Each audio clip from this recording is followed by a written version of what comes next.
Passons maintenant sur un des éléments de la réponse de Omar Taymiya, qui prétend que Gengis Khan aurait dit à son peuple que l'Iyasa était une législation venant d'Allah Azza wa Jal, ou que c'était une législation religieuse qui permettait de se rapprocher d'Allah Azza wa Jal. C'est-à-dire que selon Omar Taymiya, celui qui légifère une législation en l'attribuant à Allah Azza wa Jal, il est concerné par ce consensus d'Ibn Kathir, rahimahullah, mais celui qui légifère une législation abroge la sharia, fait prédominer cette législation mondaine sur la sharia, mais sans l'attribuer à Allah Azza wa Jal, il n'est pas concerné par ce consensus. Écoutons ce qu'il dit déjà. Mais ça n'a rien à voir, ce sont des lois qui sont construites par un humain dans l'objectif de suivre ses passions, etc. Rien à voir avec appliquer des lois religieuses, appliquer des lois religieusement et appliquer des lois non religieusement. C'est deux choses différentes. Maintenant, lui vient nous expliquer que non, ça revient au même, c'est à lui de nous prouver.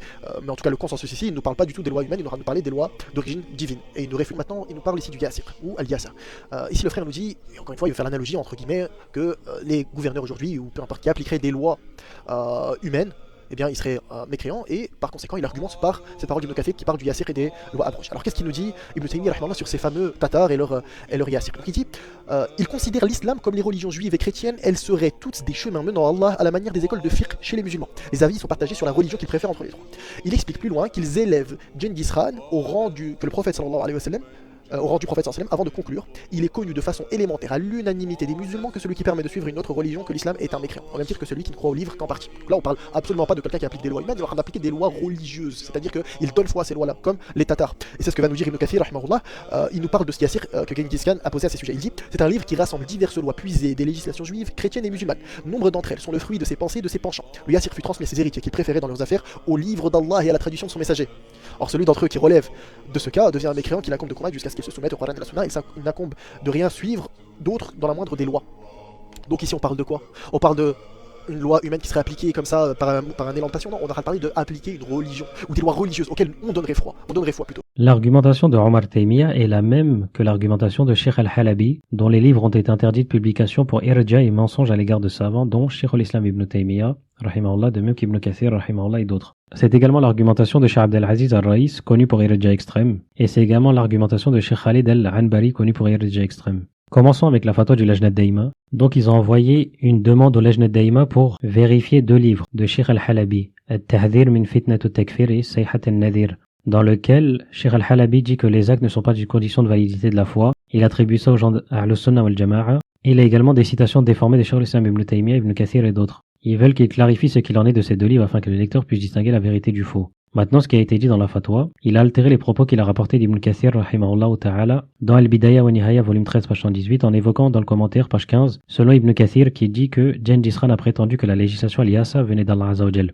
et que c'était la cause de leur mécréance, c'est-à-dire le tabdil. Il a attribué ça à Allah Azza wa Jal. Et en revenant à la page mentionnée, on ne trouve pas ce qu'il a attribué à Ibn Kathir, rahimahullah. Et les membres du comité à ce moment-là, c'était Cheikh Abdelaziz al-Sheikh, Cheikh Bakr Abu Zayd, Cheikh Salih al-Fawzan, Cheikh Abdullah ibn Abdurrahman al-Ghudayyan, rahimahullah. Donc le fait de dire que Gengis Khan a attribué sa législation à Allah Azza wa Jal n'a pas été trouvé dans les propos d'Ibn Kathir, rahimahullah. Donc Cheikh al-Dawsari ensuite répond à Cheikh al-Halabi et le réfute. Ibn Kathir, rahimahullah, n'a pas dit ni précisé que Gengis Khan ait prétendu que l'Iyasa venait d'Allah Azza wa Jal. C'est une pure invention ni à la page 118, ni à la page 128, ni ailleurs. C'est-à-dire ça a été trouvé nulle part. En fait, il a dit qu'Allah Azza wa Jal lui fasse miséricorde à la page 138 du volume 13, que Gengis Khan l'a proposé de lui-même et n'a pas dit que cela venait d'Allah Azza wa Jal. Non, c'était une législation qui venait de lui-même, de ses propres passions, etc. Ça ne venait pas d'Allah. Donc si l'on revient sur le consensus d'Ibn Kathir, rahimahullah, dans lequel il dit celui qui abandonne la sharia qui a été révélée à Muhammad sallallahu alayhi wa sallam, le sceau des prophètes, donc le Coran et la Sunna, et demande le jugement à une loi qui a été abrogée, a mécru. Donc qu'en est-il de celui qui se réfère au Yasa, il lui donne précédence, ou le fait prédominer sur la sharia? Celui qui a fait cela est un mécréant par consensus des musulmans. Donc eux ils vont dire déjà que l'Yasa est une législation divine ou religieuse, et que lui donne précédence ou le préfère à la sharia, c'est une préférence qui relève de la croyance, c'est-à-dire il considère que l'Iyasa est meilleure que la sharia et qu'elle prédomine sur celle-ci. Mais est-ce que cette parole est vraie? C'est-à-dire est-ce que celui qui établit une législation mondaine et qui la fait prédominer sur la sharia sans l'attribuer à Allah Azza wa Jal, sans dire qu'elle est meilleure, etc., celui-ci n'est pas un mécréant, selon leur compréhension. Écoutons ce que dit Cheikh al-Dawsari concernant cela. Il nous dit le sens de la préférence. Donc, Ibn Kathir, rahimahullah, dit dans le Bidaya wa Nihaya, page 139, que dire de celui qui se réfère au Yasa et le préfère à la sharia? Celui qui fait cela a commis la mécréance selon le consensus des musulmans. Cela constitue une déclaration du takfir de la part d'Ibn Kathir, rahimahullah, envers ceux qui se réfèrent au Yasa après Gengis Khan. Parmi ceux qui se réclament de l'islam, il n'a été rapporté de personne parmi eux qu'ils ont dit nous jugeons avec le Yasa parce qu'il vient de la part d'Allah Azza wa Jal. C'est-à-dire qu'il réfute la parole de Omar Taymiya selon laquelle le Yasa était une législation qui venait d'Allah Azza wa Jal, ou une législation divine. Cela n'a été rapporté de personne selon Cheikh al-Dawsari. Et on aimerait bien savoir d'où est-ce que Omar Taymiya a apporté cette parole au passage. Ensuite, il dit, Cheikh Al-Halabi dans son livre At-Tahdhir, page 15, note de bas de page, après avoir cité les propos d'Ibn al-Arabi, il dit, je dis ce remplacement, donc At-Tabdil, est le même que celui qu'a fait Gengis Khan avec le Yassa, comme l'a mentionné Ibn Kathir rahimahullah dans le Bidaya wa Nihaya, et comme on l'a vu c'est faux, cette parole n'est trouvée nulle part. Ensuite, Sheikh Ad-Dawsari explique, il les a déclarés mécréants parce qu'ils ont rejeté la loi d'Allah Azza wa Jal délibérément, avec obstination donc en persistant dessus, comme il l'a dit lui-même dans son tafsir.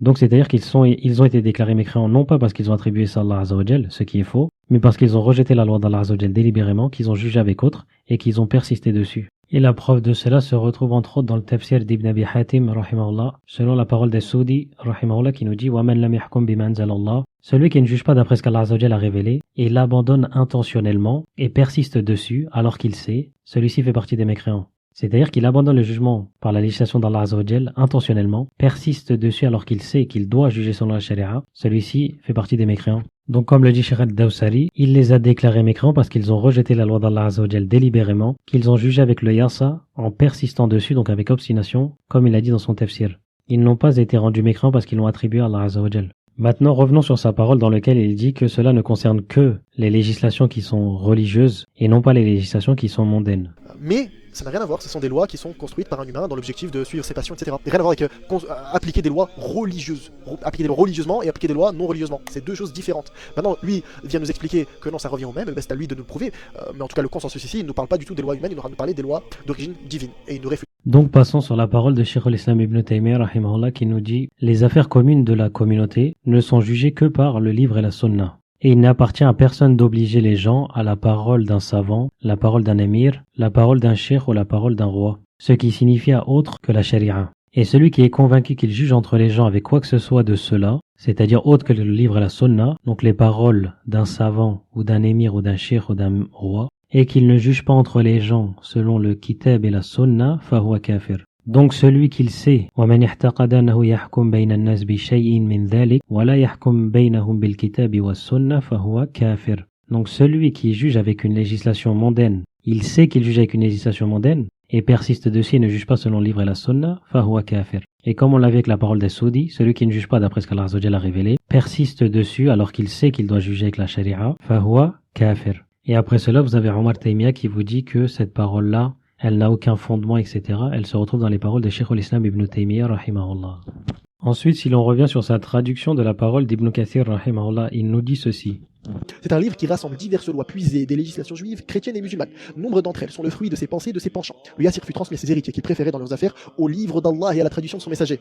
Or, celui d'entre eux qui relève de ce cas devient un mécréant qui incombe de combattre jusqu'à ce qu'il se soumette au Coran et à la Sunna et il n'incombe de rien suivre d'autre dans la moindre des lois. Où est-ce qu'il a vu et il n'incombe de rien suivre d'autre dans la moindre des lois? Parce qu'il est écrit, et quiconque fait cela parmi eux est un mécréant qu'il est obligatoire de combattre jusqu'à ce qu'il revienne au jugement d'Allah Azza wa Jal et de son messager, sallallahu alayhi wa sallam, et qu'il ne juge plus, donc par autre que la loi d'Allah Azza wa Jal, que ce soit de manière minime, ou de manière abondante, ou importante. فَلَا يَحْكُمْ سَوَاءَ فِي قَلِيلٍ أَوْ كَثِيرٍ. Or, celui d'entre eux qui relève de ce cas devient un mécréant qui incombe de combattre jusqu'à ce qu'il se soumette au Coran et à la Sunna et il n'incombe de rien suivre d'autre dans la moindre des lois. Où est-ce qu'il est écrit, il n'incombe de ne rien suivre? Donc comme vous l'aurez compris, sa compréhension est également étonnante. Et ici, Cheikh Ad-Dawsari réfute Cheikh Al-Halabi. Il a dit on peut le remplacer par Fedi et également Omar Taymiya. Aussi, comment peut-il concevoir que ce mécréant polythéiste aurait pu dire à son peuple, donc Gengis Khan, ce avec quoi je veux gouverner est autre que la charia d'Allah Azza wa Jal, où en fait Al-Yassa est une révélation d'Allah Azza wa Jal. Mais lorsque cet homme, donc Al-Halabi, mélangea le cas de cet homme, donc Gengis Khan, avec son peuple qui était entré dans l'islam par la suite, c'est-à-dire Gengis Khan était considéré mécréant. C'est son peuple qui s'est converti à l'islam, en tout cas certains parmi eux. Il pensait qu'il était comme eux, c'est-à-dire musulman, et qu'Ibn Kathir l'avait considéré comme kafir parce qu'il affirmait qu'Al-Yassa venait d'Allah Azza wa Jal en niant délibérément obstinément le jugement d'Allah Azza wa Jal. Et ce qui est correct, comme cela a été prouvé précédemment, est qu'il n'était pas rentré dans l'islam et n'avait pas prétendu être musulman. Gengis Khan n'est jamais entré dans l'islam et n'a jamais prétendu être musulman. Seul son peuple qui est venu après lui sont ceux qui sont entrés dans l'islam. Al-Halabi n'a aucune preuve à ce sujet-là, c'est-à-dire que Gengis Khan soit entré dans l'islam et qu'il ait été rendu mécréant pour avoir dit que l'Yassa venait d'Allah Azza wa Jal, etc., etc. C'est-à-dire que Gengis Khan est un kafir asli, c'est un mécréant de base. Ibn Taymiyyah rahimahullah le qualifie de roi mécréant polythéiste, semblable à Pharaon et Namrud. Ibn Kathir rahimahullah nous dit concernant Gengis Khan, même s'il était un polythéiste vis-à-vis d'Allah Azza wa Jal en l'adorant ainsi que d'autres avec lui, Gengis Khan n'est jamais entré dans l'islam, c'était un kafir asli, polythéiste, mécréant, Donc, comme vous l'aurez compris, Omar Taymiya utilise l'argumentation de Sheikh al-Halabi, dont les livres ont été mis en garde. Et c'est avec ça qu'il ose argumenter qu'Al-Yasa venait d'Allah Azza wa Jal, etc., etc.